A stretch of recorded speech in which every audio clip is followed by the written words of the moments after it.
to India and Ireland, round Africa and back again. We don't really need to know just where we'll go. Maybe Canada, then to Brazil, then through the Alpine foothills. All I really want to know is, can we go? Oh baby, can we go? Round and around the globe. Welcome to Take Me With You, episode 161. I'm Ryan. And I'm Cheryl. We are two well-traveled people who want to go everywhere. But that's not going to happen. Instead, for the last couple of years, we've been traveling vicariously by inviting guests to share their unique travel stories with us. It's been awesome, and our podcast has been all over the globe. Now we're taking some time to revisit the Wish You Were Here segment of our show, where we each share travel attractions that we recommend. This week's Wish You Were Here's are from Seattle's East Side. We keep spiraling closer and closer to us here, Cheryl. Yes. Because this is where you and I both live. We live on the east side of Seattle, and that's a term, at least here, that is pretty common. We don't usually say it's Seattle's east side. We just call it the east side. Yes. But that's where we are. We're not technically in Seattle, but we're on the east side, on the other side of Lake Washington. So Seattle, a good portion of Seattle has the Puget Sound, which was last week, on one side of it. And then also Lake Washington is sort of on the other side, on the west side, east side. I know my directions, east side. And then on the east side of Lake Washington, then is where we've got a number of cities that we're going to be talking about on our Wish You Were Here's today. Yeah, and it's interesting kind of looking at these compared to the last couple of weeks. We've been talking about a lot of nature-related Wish You Were Here's, and these ones are much more city-related, which makes sense because pretty much once you get into the Seattle area, it's just like continuous city. And so a lot more like restaurants or things to do that involve other people, busier area, and an area that we are quite familiar with and grew up around. So yeah, it was kind of fun, like picking these over kind of the series of our podcast and thinking about like, what are things like right in our neighborhood that we enjoy doing or think that are like unique to our area, not just like something that you could do anywhere. So I hope people enjoy these. I hope so too. And in a rare case, two of these are actually restaurant recommendations from me. Two. Wow. Even Ryan eats. This is what we learned today. Ryan eats. Yes. All right. So Cheryl, what would you like to do for your Wish You Were Here? My Wish You Were Here this week is going to be in Bellevue, Washington, which is right next to Seattle. It's actually the city I'm from. And they have a cute it started off as like a very small parade, or maybe like parade was even like too generous. And now it is actually like a parade. And so it's every night between Thanksgiving and New Year's, actually, or maybe it even goes into the New Year a little bit, but it's called Snowflake Lane, and it's just so cute. And as someone who loves Disneyland and misses Disneyland a lot, anything that kind of makes me feel like I'm at Disneyland is just really good for my soul. And I love Disneyland at Christmas, as we were talking about earlier. And so to get like a Christmassy parade dance party in the street moment, it's just like really fills me up a lot. And so pretty much they close off the street kind of in their downtown mall area, and they have a bunch of drummers dressed as nutcrackers come out, and they like come out in a line so you can like hear the drumming before you can see them. And then there are characters that are dancing you can take pictures with, and all sorts of things. And then they have like, I don't know, it's probably like a 30-minute program, maybe 20-minute program. Yeah, I think so. Yeah, of like Christmas music and everything. And it's a chance to, you can like sing along and dance around and get your picture. And it's so fun. It's a little Christmas party. And so I would definitely recommend going to Snowflake Lane. And if you go as many days away from Christmas as possible, there will be less people there than if you go right before Christmas. So I just looked up online. First of all, this is their 15th year here in 2019. Really? Yeah. Oh, wow. Doing it. We're old. And their last night doing it is the 24th of December. Oh, so they changed it. Yeah, because I think Interesting. you're right. They used to go until New Year's, but it looks like they're not anymore. Interesting. So, and if in case you're planning to go and show up, 10 minutes before it starts, you will not see it because the traffic is terrible. Yeah, it has gotten big. It's kind of like these different descriptions we were reading of traditions that like started off as a little thing and then became a big thing. This has kind of become a big thing. So, yeah. Ryan, how about you? Well, I feel like mine's not that exciting now, but Ryan, I didn't even not- actually go in the castle, so you're good. yeah, but it was still a castle. You still did a castle. Although, Cheryl, you will be proud. I'm going to do a restaurant. Yay, food! Yep. So this is something that's local to this area where I live up here in the Seattle area. It's actually in Bellevue, and it's called Eques, Eques. And it's I think sort of connected to I don't remember if it's the Hyatt or whatever the hotel is that's over there. It's around the Bellevue Square, Lincoln Square, Bellevue Collection is what they call all the little malls right around there, in case anyone is familiar with that. But specifically, Eques does a really, really great brunch. And I'm a sucker for brunch. And so I've done that a number of times. And they have like an omelet bar, and they've got all sorts of things you can do. You can get, you can, of course, there's like a buffet that you can do and just, do whatever you want, but it's not like cheap buffet food. It's like really good quality, Nice like brunch buffet. Yeah. Like a nice brunch buffet. And then you can also order brunch stuff as well. Like they've got some amazing flavored waffles that are like they have all sorts of different flavors. You can get like a sampler platter of all the different kinds of waffles that they have, and their menu changes over time. So it's not always the same from time to time, but it's a really, really great place to do brunch. So if you're interested in brunch and supporting some local restaurants, since things are closed and have been closed and harder to do some of that would be a place that I would definitely recommend. Eques in Bellevue. I have to go there. That sounds so good. Yes, you do. Have you not been, Cheryl? I've never even heard of it. Oh, you knew a restaurant I didn't know, Ryan. I'm pretty proud of you right now. Look at that. I just won the podcast. Oh yeah, you won. You won for sure. No, wait. Do they have bottomless mimosas? I don't know. Sorry, I don't drink, so I don't know. He doesn't know the ins and outs there. Oh, good for you, Ryan. Good for you. You're definitely. It's not anything about trying to be good. It's that I just don't like the way alcohol tastes. Sad. What a sad, sad thing. No, it really isn't, because it's way cheaper to not buy alcohol. No, you're right.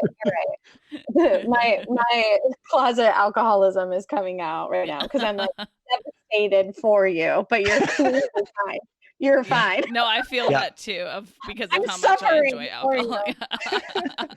I literally was like, okay, I really want to make a Manhattan, but do I wait till after because I don't want the ice, clinging. But then I was like, I wonder what that says about me. I'm like, well, it is 7. I don't think they'll judge me. I like went through a whole thing. And then I just my wine here. Yes. Yeah, I saw that. I was like, man, I should have. I'm like telepathically, I'm like, I wonder if my husband will just make one for me when I'm done. It'll just be there. That's the way marriage works, right? Oh yeah, you never have to ask for what you want. You just read each other's minds. Yep. And it's so cool. Yeah. Like magic, almost. The magic part is when you say, "Can you make me this?" And then they say yes, and you're like, "Oh, that's cool. We take turns." I love it. Cheryl, what's your wish you were here? I'm going to share about one that is local to us this week in Issaquah, Washington, which is near Seattle. The Cougar Mountain Zoo It is a little zoo. It's not like little animals. It's just the zoo is. It's a small little zoo. I would say it would take you, if you saw everything, just like a couple hours maybe to go through. So Even that long? maybe not even that long, like maybe an hour. And so it's just a little one, and it's in a fun location. It's in like the kind of hilly, mountainy area of Issaquah, and so it's in kind of like a neighborhood with a lot of trees and everything, and so it's a nice setting. I have a 5-year-old future stepson, and it was great to take him to because he gets real bored if we do a full zoo. So this zoo was like the right amount of zoo to like keep interest and then be like, and we're done. And like it's not super popular, which means like parking is free and like very close to the zoo itself. And but they have reindeer there, so that's fun. They have I definitely remember the llamas. They have a lot of parrots. They have some big birds. I'm trying to think of How about a cougar? Wolves? Cougars? Wolves If it's the Cougar Mountain Zoo, do they have a cougar? Well, it's in Cougar Mountain, like the area on Cougar Mountain, and I don't remember if they have. Now I want to know. Let's see. I thought they did actually have cougars. They do have a picture of a cougar. It looks like a white tiger. I know they have wolves there. Do they have an albino cougar? Tell me about it. Special attract. What are their flagship exhibits? How about the World of Wolves, the World of Macaws, tigers, reindeer, cougars, lemurs, and more. So and more. The World of Cougars. Yeah. Yeah, they have cougars. It's an award-winning mountain lion exhibit. I don't know who gave them the award, but it has unique features not found anywhere else. Oh, okay. Yeah, so I would almost say it's like a cute little like neighborhood zoo or something, and so it's a fun one. Yeah, check it out. It's good. All right, Cheryl. You'll have to go. Well, I'm going to stay close to home this week and talk about chocolate. Ooh. Because chocolate is great. So Yes. I agree. Yes, it is. I also just love a factory tour. As much as I was saying, like, I don't love tours, I think it's that, like, I don't love a tour that's going through a whole city trying to show a massive group of people a city very quickly. But I like it too. You know, I've talked about my love of food tours a lot, and I think I also just love, like, a tour of a space can be really fun. And so a chocolate factory tour, I'm all about it. So I'm going to talk about the Boehm's Chocolate Factory Tour. It's in Issaquah, Washington, which is in the Seattle area. And it's cute. It's got the building has a fun style. They almost have like an alpine type of style to it, which is fun. And then you get to go in the factory. It's not super expensive either, which is nice. And you get to see people making chocolate, like all sorts of like really fancy candies and chocolates, and the machines, and you get to kind of hear about their whole process. They're not bean to bar. They buy chocolate and then like work with it and use it and everything. When you say they buy chocolate, they buy already like chocolate bars. Yeah, they're not buying the beans like Theo does or other places are doing. And so they're buying chocolate and then melting it down and working it into different things. But they make delicious stuff. And so, and you get samples, which I mean is kind of a must. I don't know how you could visit a chocolate factory and not get samples, but right? No. Yeah, I would say it's fun. And then I mean Issaquah is just like a fun area to visit, and so go check it out.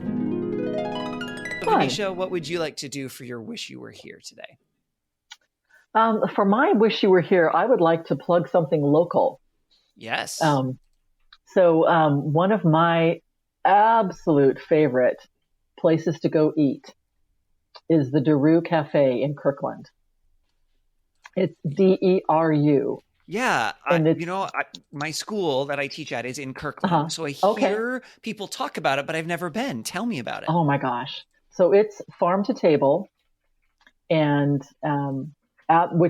so lots of plant-based foods, lots of herbs and spices and just brilliantly creative dishes.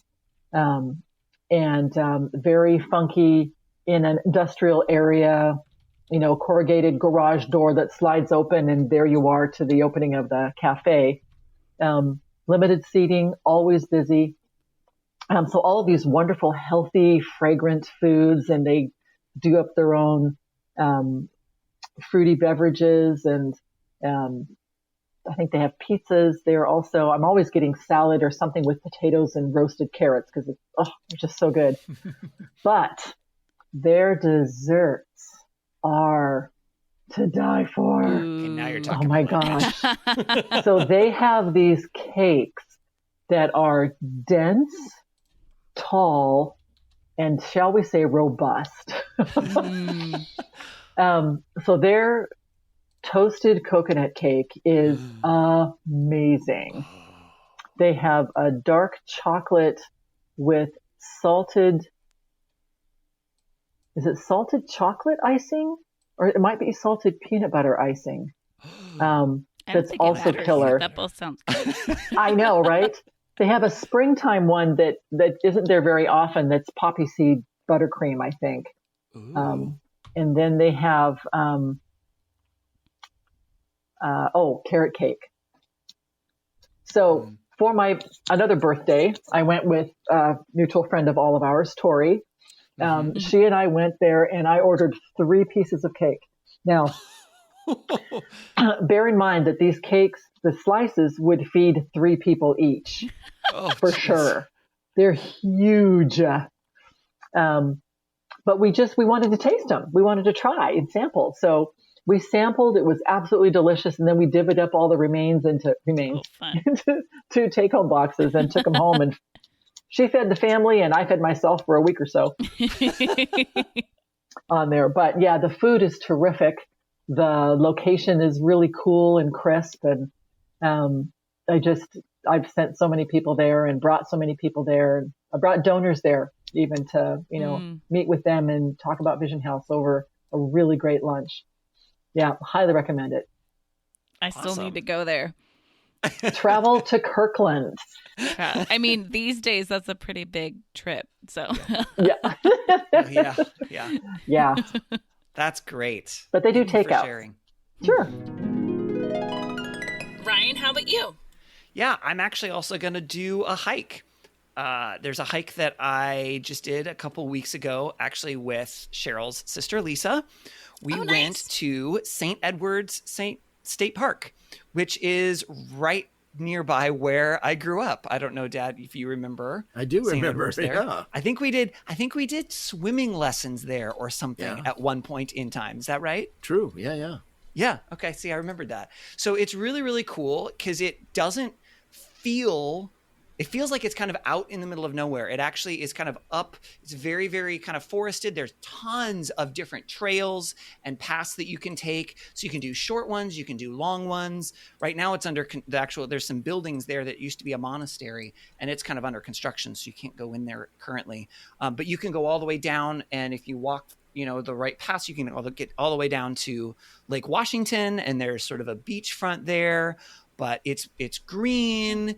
And it's kind of just the Northwest forest with ferns and trees and luscious and little rivers and creeks running through. And it's really, really, really beautiful. And it's just simple. It's in Kirkland. So it's, a little bit outside of the city of Seattle, but not super far away. But it feels very, very kind of removed from big city life. So it's just a fun one right there. Nice. Love it. Ryan, what's your wish you were here? Well, I just changed it because Cheryl, yours reminded me of another one that I didn't really think about, but actually think it is pretty cool. But it's like a normal. It's something that I've been around for most of my life, so it didn't even occur to me until you started talking about statues in Central Park. And I live, well, I guess technically now I don't, but I have, and I live around and work in a suburb of Seattle called Kirkland. And if you go into downtown Kirkland along the waterfront, they've got a bunch of little parks. It's kind of on the north end of Lake Washington. They have a bunch of different parks, and there's Lake Washington Boulevard is the road that goes along there. And they have all of these little sections of statues throughout these different parks that are, I think most of them are kids playing, although I think there might be one that's like some guy sitting on a bench or whatever.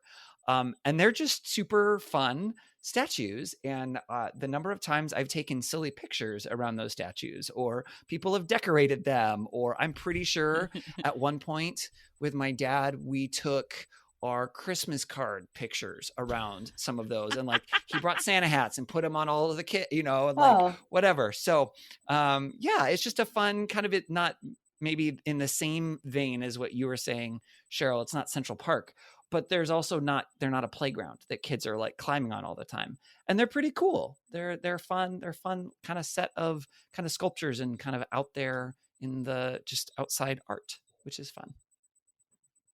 I probably have a picture of you with statues, actually, Ryan. So Facebook just reminded me recently of a weird picture I took of you with a statue.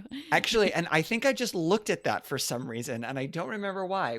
I think when we went down to the Tacoma Museum of Glass. Yeah. There was a picture, and yes, I think I'm standing next to a full-sized human being, like looking weirdly. Yep. Like he looks like he's looking at something, and I'm pretending to look at what he's looking at. Yeah. I don't know why we did that, but yes. I don't know why either. Apparently we have a thing for statues. I know. They're fun. Ryan, how about you? Well, mine is not nearly that cool. Mine is a local, for us anyway, thing that actually I was already thinking about before we were talking about burger places. But there is a burger place that is just kind of local here to the Seattle area that I think is awfully fun. It's called Burger Master. And I'm going to specifically highlight the location that's in, I thought it was Kirkland, but it is technically a Bellevue address. But it's like South Kirkland, North Bellevue. We've been there a lot. Yeah. Oh, yes. Oh, very much so. And it's the thing that I like about it. It's not like the world's best burger or anything like that. The food is fine. It's, it's a fast food place. It's no big deal in that sense. But they still have it set up like you would think in the 1950s. You pull in your car and you can just dine in your car. They bring out you order from your car, and then they pull out the tray and they stick it on your window, and you can just sit in your car and eat. They're not on roller skates. Sorry.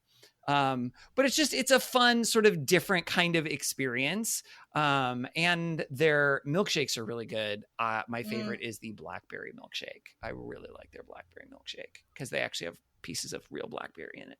So it's also very COVID friendly. So, they're really ahead of their time with that. Yep. That's clearly why they did it. Yeah. But if you want, it's on par for other fast food restaurants as far as cost goes. And I would say,